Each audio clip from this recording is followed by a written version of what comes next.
All right, here we go. Take one. Now, before I introduce my guest today, I want to remind everybody that this podcast is joined up with Building Beyond Me, which is a 501c3 nonprofit organization that has a mission to believe in being better. We're standing together and we're learning forever with your community. We're the helpers and the helped. We're the created and we're the creators. We're the individuals and the community. We are the friends and we're the strangers, and we are the miracles and the miracle makers. And we're building beyond me. Now, I believe in my guest today, who has grappled with the grips of substance abuse, and he paid the price for those choices, landing himself in prison. Now, he has such a passion today for what he has accomplished, and I'm so honored to have him on my show today. He went from prison to a solid member of our society, and he's breaking that stigma as being a waste and a burden to our society. Please stay tuned for my guest today, and his name is Kenneth Carter III, and he's going to share his story of pain and suffering that led to his success. I'll see you in a minute.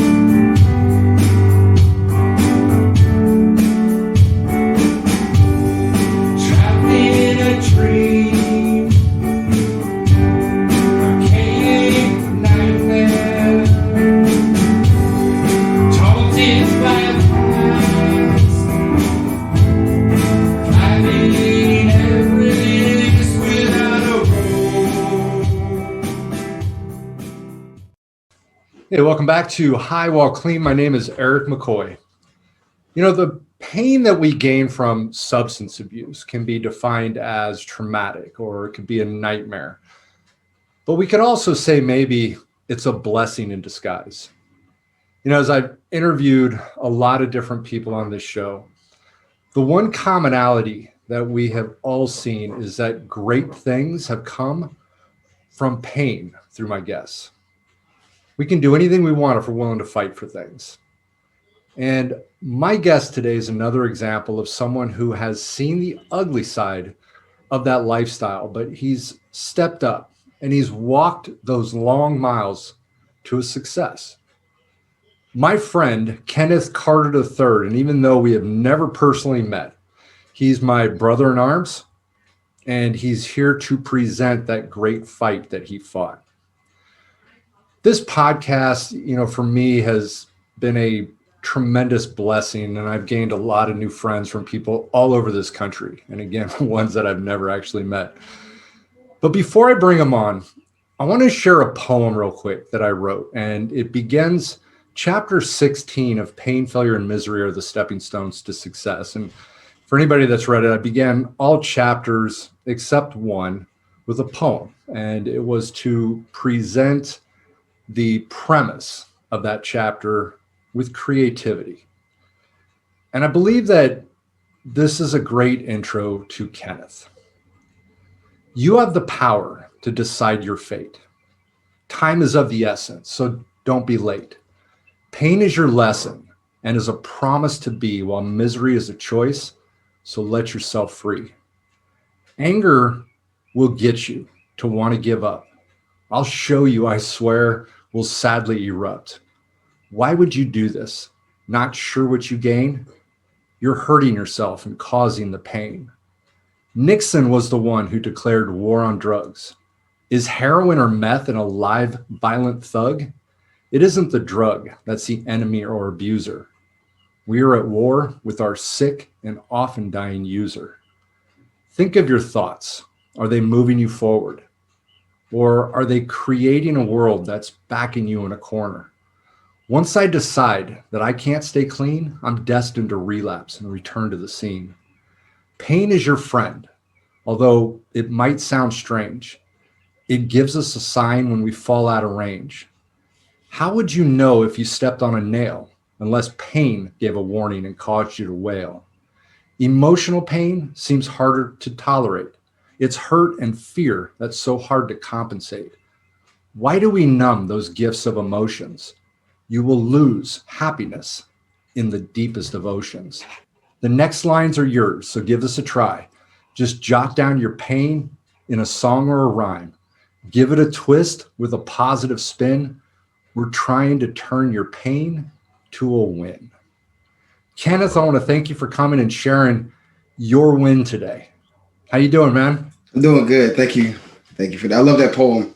And they actually touched pretty much what I've been through and what I'm living each day. You know, your message today, I believe, is going to inspire and give hope to those that may feel lost. And I want to begin with your pain, if that's okay. Oh, of course. Before we set the stage for your success. Now, so you obviously had a substance abuse problem. Correct. And it was cocaine, from my understanding, right? Yes. Started with liquor. Started with liquor. I think it all starts with liquor. So what happened? I used to drink a lot. My drinking was pretty much like I think like everyone starts the weekends, partying, hanging out, had a full-time job. And then from the weekends turned to, you know what, I could do Thursday, Friday, Saturday. And then of course, Thursday, Friday, Saturday, Sunday turns, and next thing you know, you're doing it 5-6 days a week. While I was drinking a lot, I was missing work or calling off later, wasn't performing well. And I just started calling off work more and more. And I was introduced to coke from a neighbor. He was like, listen, man, if you can take a few bumps of this and it'll sober you up. And I'm like, well, that sounds like a miracle since I'm always drunk. And I started it, took a few hits of it, like $20 worth, real small. And it sobered me up and it ran out. And I was like, I got to find more. This is what I've been looking for. Something that can keep me sober, but allow me to continue to drink. How old were you? 26, about 26. So you kind of started a little later in life. Very late. Right? Yes. Okay. I drove trucks. Well, I still drive trucks, but drive trucks. So he wasn't really into the drugs at all, with the random drug tests and things like that. And it got to the point where the job didn't matter, the drinking mattered, and the drinking mattered to the point where I can do a drug that'll help me sober up. And I couldn't find any coke after that night, and I was searching like crazy. I felt like I was just in the attic instantly. And I say, you know what? If I wanted it that bad, I'm sure that other people wanted it that bad. And I started selling it like instantly, like immediately after doing it. I was like, you know what? I can sell this, and that's where the problem started. Supplying your habit. You got to supply your own habit, right? Right. Exactly. And then you have an abundance of it, and you can justify, well, I made X amount of dollars, so I can do X amount of product. And the people I was selling to they didn't have the problem. They could do it on the weekends and go home, and I continued to do it, and every day, then turn to 6 days a week, 1 day to recover on my Mondays. And next thing you know, I'm in the clubs every day. I'm partying every day, and now it's a way of life. And it took me down a dark road. So when you were younger then, so prior to 28 years old, what was going on with you in your earlier days? That's the problem. There weren't any goals. There weren't any visions of the future. It was a live day by day. I worked for like bigger companies. I've always drove trucks. I was in the military. So at that time, before I realized it, I feel like, I can do whatever I want. I can get whatever I want, and I can accomplish anything I want to. And that led me to hitting that road, that dead end. So you were in the military then. So what branch were you in? In the Army. You were in the Army. Okay. So when you were 18, you joined, or? Yes, right out of high school. And you were in there for 4 years? 3. I did 3 years. 3 years. Okay. Yeah. So that explains your delayed use a little bit. Delayed use. Yeah. And driving trucks, because I started driving trucks in the military.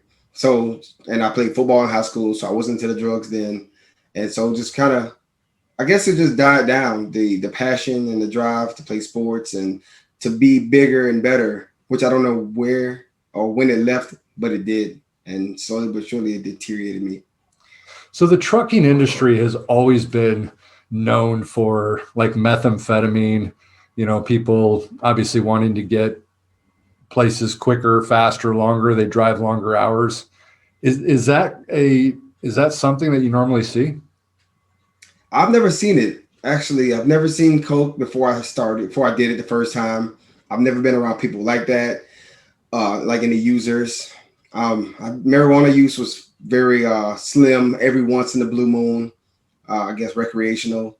So I don't even know about the drug industry, which kind of led me to my demise because I was very oblivious to the laws of it. Yeah. As far as the trucking industry, so you've never really seen that?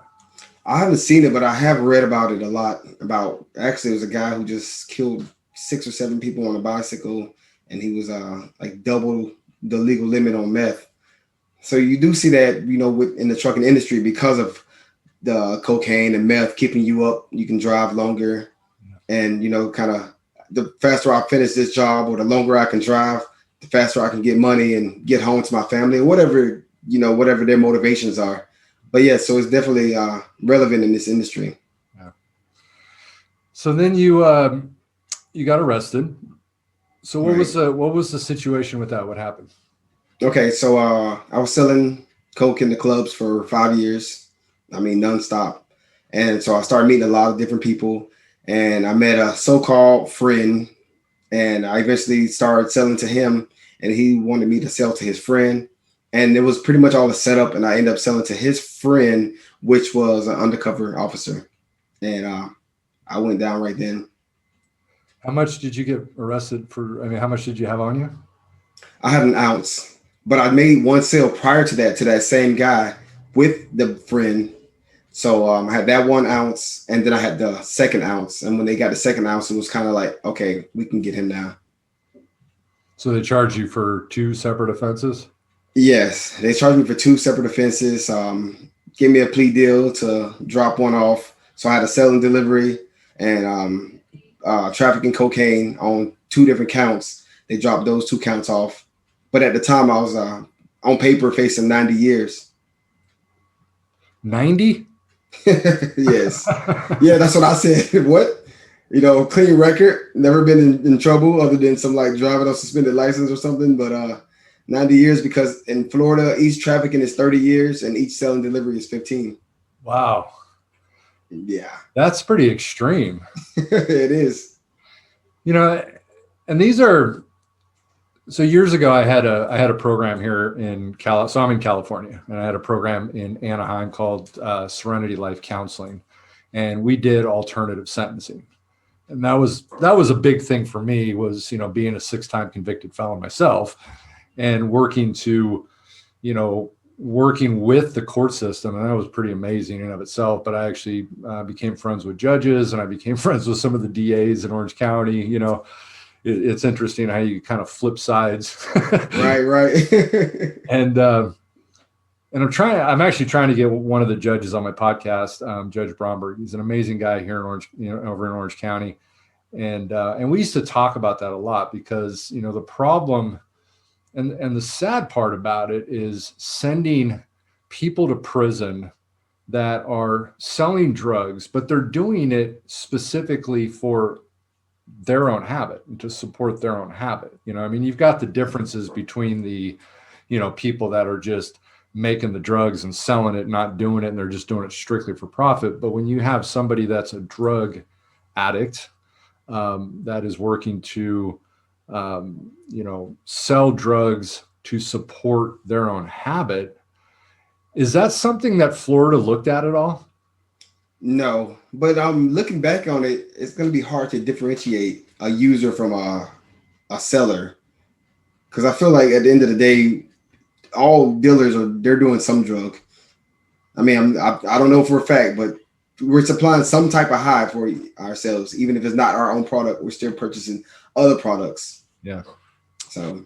Yeah, this has been a big fight with me, and this is something that, when I'm like this podcast, I try to, fight the stigma of substance abuse and, really look at examples like that. And I'm also a big fan of legalizing drugs, because I think that the legality of the drugs causes more harm than, the drugs themselves. Right. And, the murders and all that kind of stuff that go along with that. And it really doesn't have anything to do with the fact that it's illegal, because black market, huge, obviously, I mean, you were probably making good money.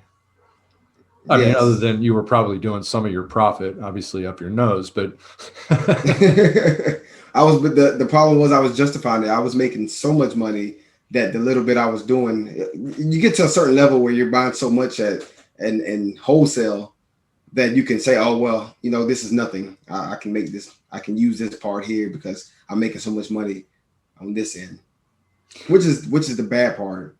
Yep. Did you kind of get that like kingpin feeling as you were doing all this stuff? That's actually when they arrested me, they said, well, we heard you're a kingpin. I'm like, nowhere near a kingpin. But I did have the perks, I guess you could say, of living the big life. It was big in those eyes. Now Sure. I look at it and I laugh like, what was I thinking? Yeah. I mean, it's insane, when we look at, I mean, the risks that we're taking, for what, Right. And and honestly, to tell you the truth, I don't know many people that are able to live that life and to do it for years and years and years. Eventually they get busted. Yeah. It doesn't last forever. And there are some lucky ones that get out.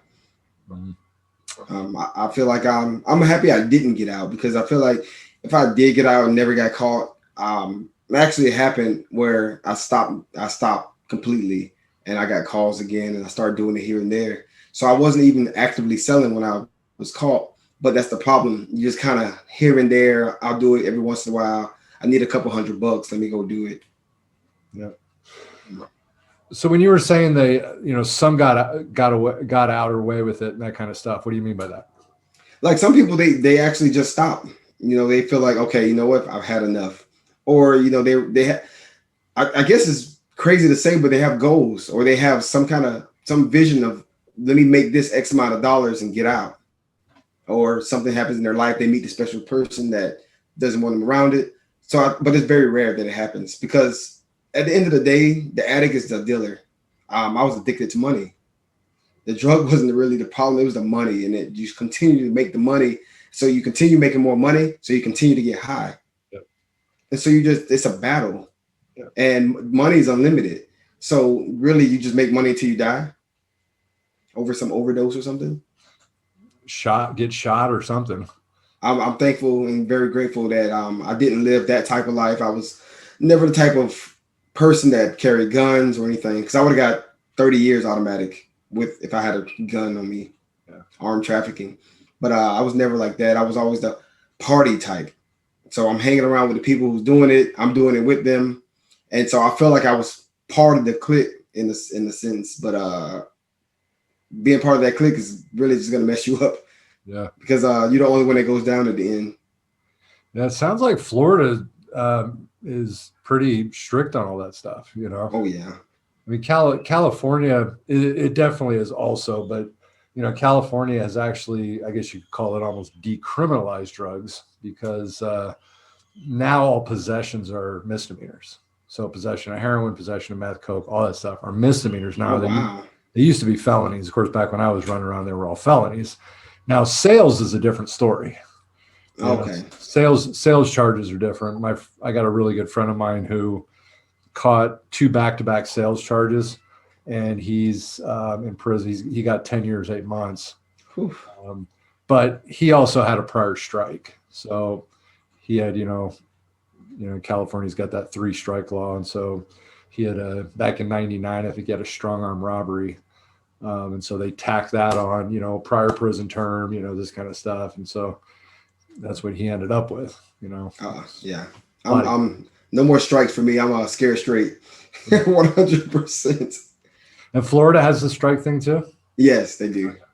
Like first time trafficking is 3 years, the second time is 7, and the third time is 15 even if it's the exact same charge. Okay. Well, yeah. Okay. Yeah. California, they're regarding violent offenses. Oh yes, they do have that too. The 3-strike violent crimes. Yeah. Then you get a life sentence. Yep. That's I can't even imagine that. So what I want to hear, and I'm very interested in, is so you get 3 years. You got 3 years, you said, Yes, sir. and so you hit the prison. What's going on in your head? I don't even know I'm there yet. I'm distraught. I'm kind of from the 5 years prior to hitting the prison. I was never really in my mind, so everything was just kind of going by the motion. It took me months to realize, that I was in prison. Take a look in the mirror one day, and I say, you know what? Wow, this is you, and you're in prison. And that's when everything had to change. But before, it's kind of like you just go through the motion. I guess it's a shock. Yeah, yeah, that's it's the whole lockdown thing. Yeah. So okay, so you're in prison, and then obviously you started working on yourself. Yes. As soon as I realized that I was in prison months later, I said, you know what? I have to get to this library. I have to read some books and I have to understand what's going on. And so before I wanted to do anything, I needed to understand who I was. So I went and got self-help books and read every self-help book that was in that library, read every one, took notes, found out the thing that I highlight is I identified my weaknesses, realized, I have a lot of weaknesses, especially living that kingpin life. You're the biggest, baddest, got the most money. That's definitely gonna hurt your ego when all that's taken away. But I realized, no, I wasn't there for people. I was there for myself. As far as support, I was just looking out for myself, really. And I have kids. Didn't think about the kids when I was doing it. I mean, even to the point where I'm like taking my youngest daughter out, go-kart riding and stuff, and I'm drinking and doing coke in the bathroom. So I, I was lost. I was really lost. And so reading those self-help books really got me to understand who I was or who I wasn't. And that's how my journey continued to unfold into a better person. Yeah, that's where I think a lot of people don't really understand the addiction part to it. I mean, we do drugs. Methamphetamine, is my drug of choice, and I put that in my system, and it's Dr. Jekyll, Mr. Hyde.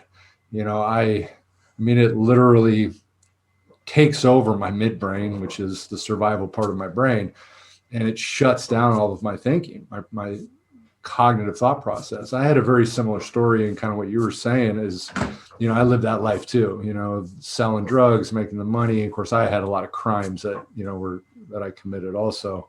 But, you really get it, it takes a hold of you. All your values, all your morals, everything goes out the window. You got kids and you're like, I'm not even thinking about my kids. All I'm thinking about is this. Right. And that's the scary part about it. And the sad part about, the drug use, is we don't really think about who are we harming? Who are all the people that we're hurting by doing this? Yeah. Yeah. You don't even look at it. Like you said, you don't even care about it. It's about where can I get my next fix? Yep. That whole the things that are normally important to us when we're clean and sober, they all go by the wayside when we're using. Oh yeah. Even if you're doing things that should make you happy and excited, you're not getting those levels until you had that drug again. And that's one of the things I identified when I went in and I started realizing my issues or my weaknesses, I should say. And that's when I realized like I wasn't even happy when I should have been happy. Yeah. Fortunately, I had time to understand that, and I can come back out and rekindle that with my daughters. So that was definitely an opportunity that I'm very grateful for. Now, since you obviously studied who you were and tried to figure out who you are, who are you? Well, first of all, I'm an assertive person. I was not assertive at all. I was a people pleaser, and I was looking out for other people, even though I wasn't caring about other people. I know that sounds contradicting, but I'm confident now, and I know I have a vision, and I know I have potential. At one point, I didn't have potential. I didn't have a vision. I just kind of did what people wanted me to do to please everyone. And I'm empathetic now. I didn't have empathy at all. Now I try to understand people. I'm more of a professional person. Reliability. That's one that's big for me, and I actually care and being honest. It's interesting when you look at, you were saying like when you were younger and you were a kid, you had no goals, you had no dreams, you had no vision, you had no anything. And then you got into drugs, and then you got arrested, and then all of a sudden you have goals and dreams and visions and things like that, you know, which Yeah, goes back to that whole concept that the pain in our life and the things that we experience in our life that may be very hurtful and horrible while we're going through it, all of a sudden slaps us in the face, and it grabs you by the neck, you know, and it says, all right, you need to do something now. And, right. and I think that's the beautiful part about this, you know. I mean, people, you know, can always say too, like, do you regret your drug use? You know, would you do it differently next time? Probably not. No, I wouldn't. I tell my brother that all the time. I was like, you know what? The best thing that happened to me was going to prison. He's like, you can't really believe that. I'm like, yes, you don't understand. It is. That's the best thing that happened to me. I'm a whole new person. Or I shouldn't say new. I'm improved. Yeah. And back to who I used to be. And you no longer define yourself by, I'm a drug user, or I'm a drug addict, or I'm a dealer, or I'm, you know, this kind of stuff. Now you're defining yourself by who you are, who you actually are, because we lose ourselves. And who you make yourself to be. You can be whoever you want to be. But being a drug user, you're just in that bubble with everyone else that is a drug user. And that was another thing too with the prison. I was being treated very poorly, but I had to start looking at it. It's like, well, I'm wearing the same uniform as everyone else in here, and whatever crime they did, I'm under that same roof. And so I started to realize, you know, you can't be mad at people. First of all, you can't be mad where you're at. You can't be mad how you got there. You can't be mad at how you're treated while you're there. It's that looking on the other end, like, okay, I'm going to get over this, and I'm going to make sure that I'm never treated this way again. I'm never in a place like that, and I never will do anything like this. The people that blame everybody when they're in there, they're the ones that are going to go back again. Yeah, recidivism, 100%. Until you can say, you know what, I'm here because of me. I did this. Yeah, I'm responsible. That's where the healing comes in. I believe. Yeah, exactly. And you have to. I got a thing I call own it and divorce it. That I was like, you know what, I gotta own this, because of trying to run from it or hide it and blaming someone else that I was set up. You know, that won't do anything for me, because I couldn't never been set up if I didn't do what I did. So my part, I had to play my part. That's the only way it worked. So I owned that and I divorced that and say, you know what, I did it. That's who I was. That's not who I am now. Let's move forward. Yeah, I was arrested 4 times in 6 months in 2001. One of them, I had weed planted on me so they could search my car. I was raided by the narcotics task force. They had no search warrant, right? Took all my stuff. And could I have sat there and just blamed them? And, you know, just like you were saying, it's like, you know, I would not have been in jail or in custody or any of that kind of stuff unless I was living that life that I was living. Right. You know, even though, sure, they did violate laws by what they were doing. But number one, I mean, there would have been no point in fighting it because it wouldn't have mattered. But on the second side, I remember sitting there, and once I took responsibility, once I said, you know what, I'm here because of me. I did this. That's when all of a sudden I felt free. Right. I had more freedom than I'd felt probably in most of my life, and I was sitting in custody. Wow. And it taught me one thing, and that was that freedom does not come from anything external. It all comes from within. It's internal. It definitely is. And that's when I started laughing. I started like feeling better, you know. Yeah. I started I came to this realization, you know what, I'm here. This is the way it is. This is reality. And I'm going to deal with it. And and I did exactly what you did. I got books and I studied and I read and I removed myself from the other people. Oh yeah, you have to. You know, that was a big thing. I was the guy that was like sitting off in a corner somewhere. I would have been over there with you then, because that was exactly what I was doing. I was the nerd of the prison. Yeah, exactly. You got You know, along, you got along in there okay? yes. I mean, for the most part, I studied and read books, and those people who were more positive and wanted to do something with themselves and understood that they put themselves in there, they gravitated towards me. And I had a few people that wanted to fight, but I'm pretty smart. I could talk my way out of that. It's like I'm trying to get out of here. I'm not here to live this lifestyle. Yeah. But back what you were saying with the you took accountability, and that's when you finally became free. You have so many people in there, so many men that are going to the law library to study the law to try to get their sentence overturned when they'll be out in 2 or 3 years. Get yourself right and learn something about yourself because, like you said, you're not going to win. You're wasting time. It's taking you 2 years to try to fight this charge to go back. And even if you do win, what happens? You're back in the same lifestyle because you're the exact same person you were when you walked in there. Yep. Absolutely.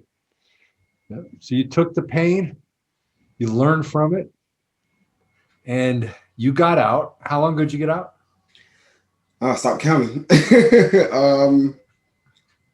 October 17th, 2019. Okay.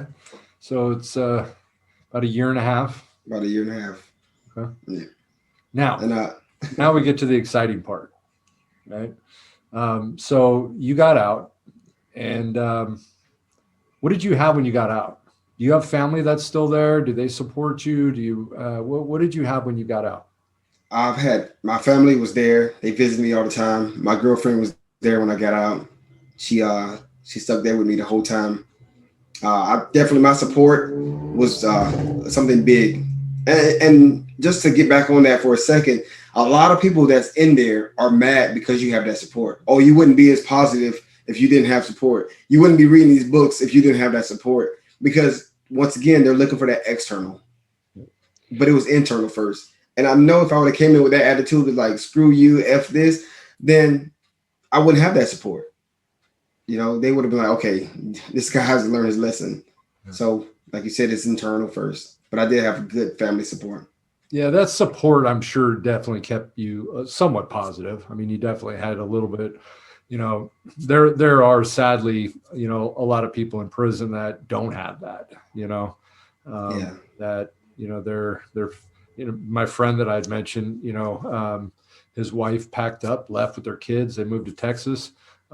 He's up in Corcoran here in California, and he's got nobody. Oh, that's rough. And except me. I mean, I shoot him money all the time so he can have money on his books, and we communicate and things like that. But he'll be all right when he gets out. He's a fighter and he knows how to do it. Yeah, that support is huge. Oh yeah. My mom visited me, I don't know how many times. She got to the point where I was like, listen, you don't have to come. Just stop showing up. Because after being transferred so many times, she's driving 2 or 3 hours away to come see me, for a few hours. And I was like, I felt guilty. I really did. Because it's like, let me just do this. Let me just do my time. Let me get that spanking and learn from it. So when you were doing all the drugs, backtrack here for a second. When you were doing all those drugs, where was your family? Were they? Did they know what was happening? They knew, but they didn't know. I don't like to, I guess, compare myself to others. I wasn't like really, really bad where I was in the streets. I still was paying bills because, of course, I was selling it. So everything was pretty normal. I wasn't down in the dumps, still a happy person. They was there, but they wasn't, I guess, as active. I was too busy living my life. So no one really was around. Okay. Yeah. All right. So now you got out, and so what happened when you got out? What did you do? What was your fight? What did you pursue? This is the exciting part now. Yes. Oh man. As soon as I jumped out, I was ready to go. I had my business plans ready. I had 3 different business plans, every system you can think of. You probably hear it in my tone how excited I am. Yes, I heard it on the phone when we were talking. Yeah. Yeah. So I had everything. I had stacks of papers, this thick with every plan I had, my goals, my visions. the things that I was just waiting to get out to do. And I started my business 3 months after getting out. And I just quit my job Saturday. Yesterday was my last day. I'm going full time in my business now. And it feels good. It feels good. I became a personal trainer, nutritionist, all while I was getting out. I was in work release for a while. So I was already calling prospects and making sales calls before I even had the business, because I knew that my vision was there. Once you have that vision set, it's too easy to just follow it. Yeah. You know, I use an analogy that I started to understand when I was was like, you know, I was in this brand new car and I was just driving with a full tank of gas, but there was no exit. So by the time I started to run out of gas and I hit an exit, it was the wrong exit. So it doesn't matter how much money I had in my pocket or what type of car I had. If I didn't have a way, any kind of direction, then it didn't matter what I had in my pocket. And I made sure that when I got out, that I knew the exit and I knew where I need to get off at. What is your business? I'm a freight broker. So we manage transportation needs and logistics for shipping companies. We pretty much find and source the carriers, contact the shippers, which is our customers, and we link those two together. So I'm a professional middleman now, legal. Legal. Yeah. What pushed you to want to do that? Being in the trucking industry since 2001, right out of high school. I was a truck driver in the military. And before I went into prison. I never thought about working for myself or anything. But once I got in, I started hearing the war stories of, oh, you're a felon, you'll never get a job. And I'll make sure I don't have to get a job, and I'll create my own job. And so I created my own business, so I don't have to give myself a background check. Yeah.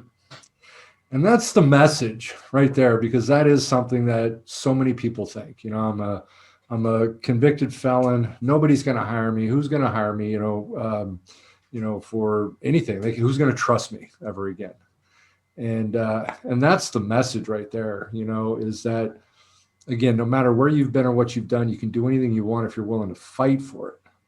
And I think that's the key, is you got to be willing to fight for it, because so many people, and even in what you had sort of talked about, was that, you know, okay, I can set goals, I can set dreams, I can set a direction, I can have my business plans, right? But they'll hit a wall and then they just Right. give up, you know, Because they're looking for someone else to support them. You build it, and if they don't support you, they move out the way. But you got to believe it in yourself first. you do. You got to firmly believe that I can do this. I will do this. I will. Right. I will do this. And there's no excuses. There's no excuses. There's no reasons why I can't. And there's nothing that's going to stop me from doing it. Yep. And sometimes you have to be creative, you know, and sometimes you have to, you know, kind of twist things a little bit to figure out, what's going to work. I mean, we twist things while we were selling drugs and doing drugs. We found ways to get this and found ways to get that. Well, you keep that same drive. Just do it the right way and find a way to make it happen. I love that, man. You know, we can use the same skills that we had out on the streets, you know, running amok and doing all that stuff. We can use those same creative skills to do something good. Yes, that's it. It's just, you think about all the times you've avoided the cops, or, you know, you got out of this situation, or you found ways to make money to get that next fix. And it's like, you know what, I'm going to take that and I'm going to find a way to get the funds to secure my business. Yeah, I was always going to figure out where to get dope.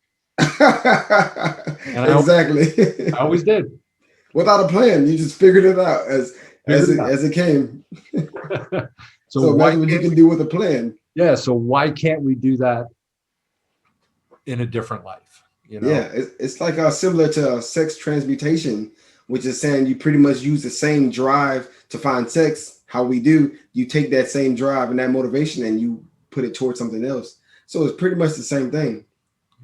You know, convert that to something positive. So you're now a business owner. You're a nutritionist, you said? Yes, sir. And a personal trainer. Personal trainer. Which all came from being in prison. Just working out, and realizing that working out makes me feel good. And since March 31st, 2017, I've been sober because I was drinking before I went in the same day, but that same night. But I haven't drunk anything since then. Haven't done any drugs, and I started working out, and I felt so much better. So I wanted to help other people. So I was like, you know what? I'm gonna become a personal trainer, which I was doing that in work release. Were you out on bail when you finally got sentenced? Oh yeah, for a year and a half. Okay, so you were fighting the case for a year and a half. Well, yeah, but I wouldn't call it fighting. I was just kind of doing the same thing again. I knew it was a mandatory sentence, so I didn't. I knew I was going no matter what. So instead of getting myself together, then I didn't. Like I was telling you earlier, it was like if I didn't go to prison, I probably would have still been doing the same thing here and there. So being out a year and a half and still didn't fix my life. So you were out on bail and you were still selling dope and doing all that stuff? Yep, like nothing happened. You had a problem.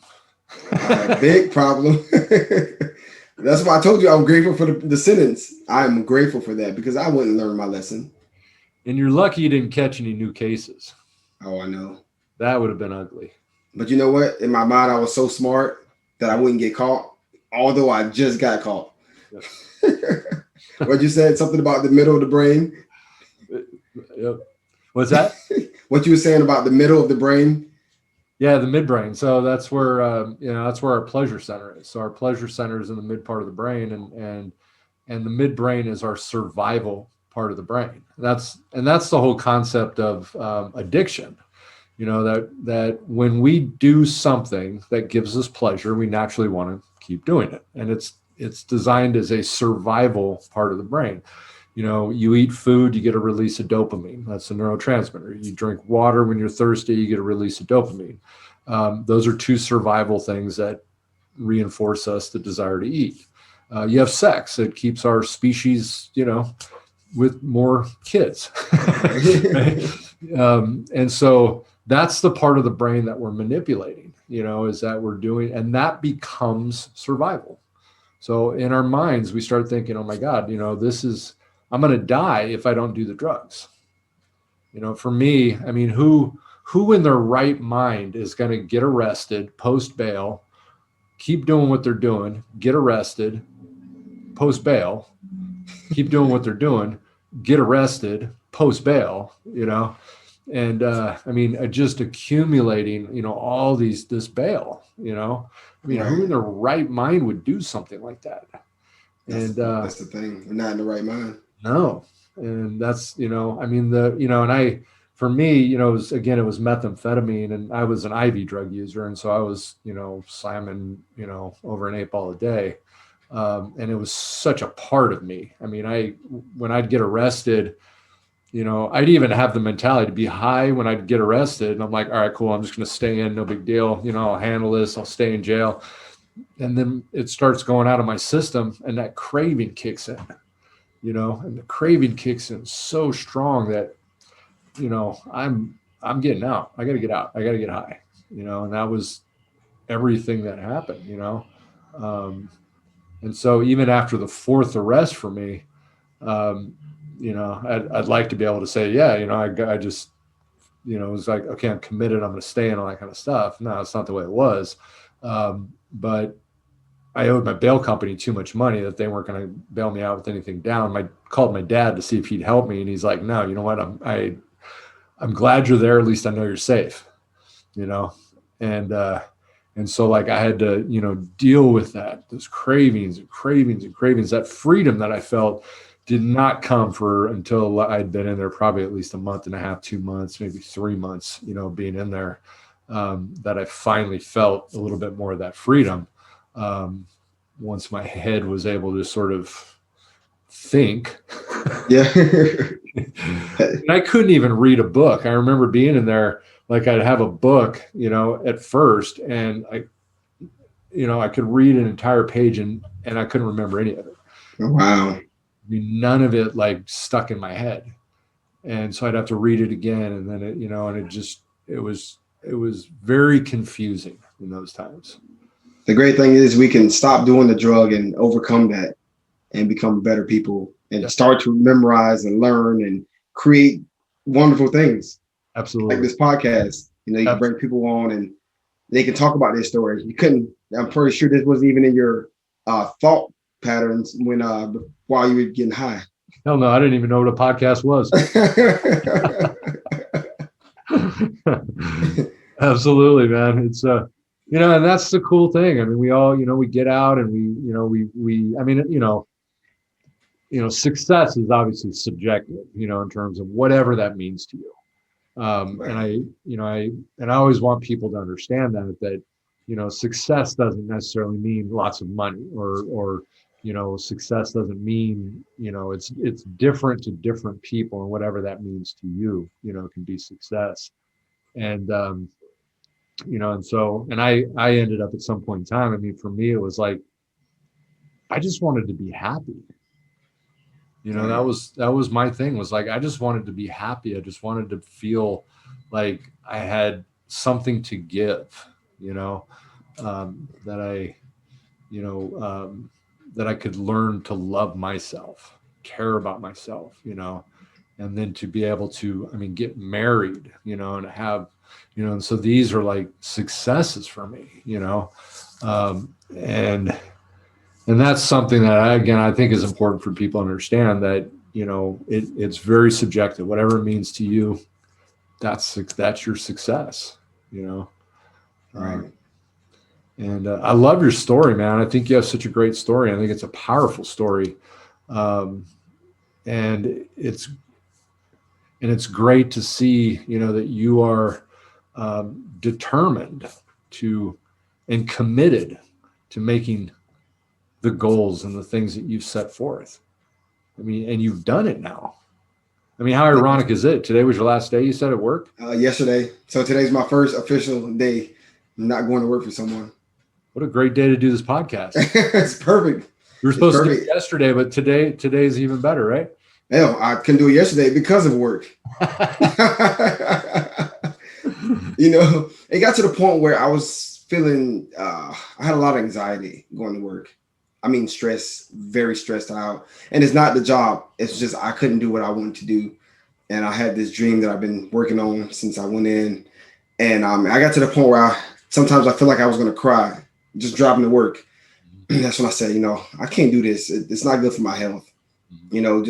I've been locked up before, obviously, but this feels like the same thing. The only difference is I'm driving to get locked up every day, and I'm getting some money for it. And though I was addicted to money so much before, I'm taking 100% pay cut right now because it's not about the money. It's that true happiness, like you said you were searching for, and that true happiness is here. Yep, and you hit it right on. Freedom, right? It's nothing to do with anything external. You could be out, not in prison, and have no freedom. Yeah, we're so many people are tied to that, and I'm not knocking people for having jobs at all, but for my case, that wasn't freedom. It was, I called it work release. Just go there and you're you're stuck, but you're doing it for money, and you're trying to wait for that right time to get the right amount of money to go to do the next thing. But prison didn't wait. And so I have that mindset, like nothing waited for me. It was like, all right, you're going now. And so I know how it is to cut all ties from something and lose everything. And so when it was time for me to cut ties from a job and pursue my own goals and dreams, I didn't have any issues with that. Right. Yeah, it's I always like to say, the greatest job that you can have is to have a job that doesn't feel like a job. Right? Yes, that's it. I like that. That's my life. I love what I do. I do teach. I teach at a school for people working to become substance abuse counselors. But I'm actually an independent contractor, for the school. Okay. Obviously I do this podcast. This doesn't make a ton of money or anything like that, but I have a lot of different things that I do, and I love what I do. I can't get out and be. I wasn't stressed in there, and I come out and I'm stressed. It's just that doesn't add up to me. Yeah. And I know my potential is not to be working for someone else and being hindered by that time schedule and those constraints, because I can't grow. Man, that's a bubble to me, working for someone else. Mhm. I love the job. I love driving trucks, but that bubble, I have to expand it and be able to see what my potential is. Now, the business that you have, is that something you do at home, from home? Yes, sir. That's even better. Yeah, from home. Just roll out of bed and there you are, you're at work. Oh yeah, I just actually right before our podcast, I created my own schedule because I feel like if I can be on someone else's schedule, I can be on my own. There you go. 10 hours a day, I'm going 100%, 200%, 10 hours a day, 5 days a week, because I was only putting 5 hours in. So I'm putting 50 hours in. That's a 900% increase. So I know, that's what I want for myself. Make sure you take care of yourself though, too. Oh, I go to the gym. I wake up at 3:45 in the morning. I go to the gym first, on a real strict meal schedule. And Saturday and Sundays is for me and my fiance and the kids to relax. So I always like to ask everybody, if you had a message that you wanted to give people out there that may be struggling or suffering, what would that be? It will be to identify your rock bottom. Understand what it is. Don't wait for the rock bottom, or I should say the perfect rock bottom. Just it's there. Whatever you see and you feel like you're down, that's it. And you go from there and you go up, because you can do whatever you want to do, and you can turn to anyone or anything to help inspire you to be better than you are, and it's okay. And just go for the goal. Strive.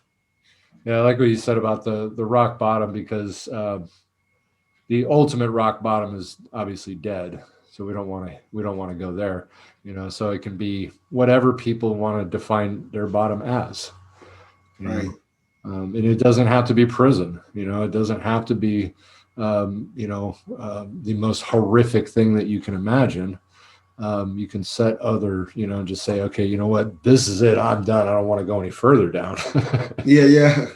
And I learned that from being in a rehab, talking with someone, and I was arguing with the guy about being rock bottom. Like, prison is our rock bottom. He was like, that's not my rock bottom. I'm like, well, how lower can you get? And he explained being so high he couldn't get up for his kids, and they're trying to wake him up. And that was his rock bottom. And I realized, we all do have our own rock bottom. And we have to identify that and go from there. And don't compare your rock bottom to someone else's, because then you really, like you say, you're going to really hit the rock bottom, which is death. And sadly, we're seeing way too much of that right now. We are. The overdose rates are just tremendous. It's crazy. It's scary. Yeah. And you don't even understand what's going on when you're doing it. You're just in that life. Yeah. And next thing you know, it's over.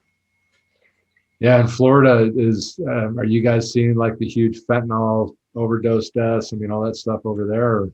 I don't know what's going on in the drug world anymore. I am removed. Remove yourself from it. I have removed myself.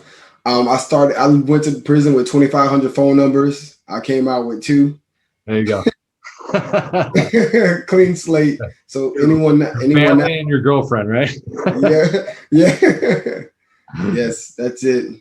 But it's you gotta identify what it is, and move from there.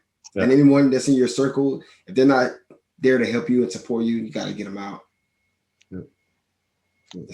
That's the scariest part, being around people who are telling you what you're doing is okay because they're doing it with you, or you're supplying them and they're okay with it. Yeah. But when you lose everything, you have nothing. That's who you can see who's really there for you. Well, hey, is there anything that you want to say that I haven't asked you?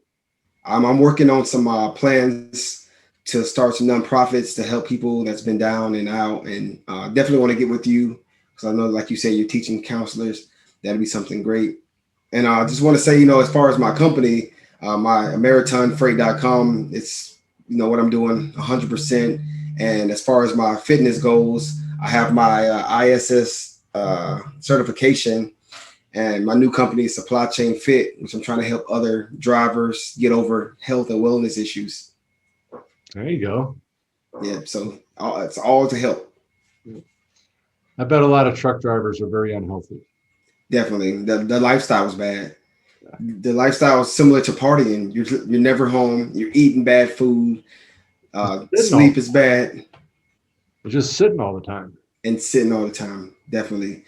Being a truck driver for 20 years, I know how it is, but it doesn't compare to me being a local driver versus these over-the-road drivers. So I definitely want to get this nonprofit together to help everyone out. That's great, man. Yes, and I'm working with a doctor, PhD named Rhonda, who's very helpful. We're doing our own LinkedIn quotes right now for the month for health and wellness.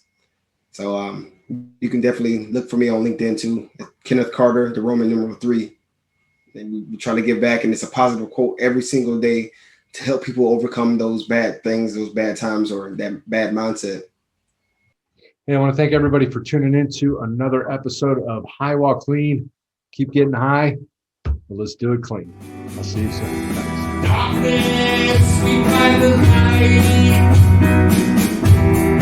Every soon it's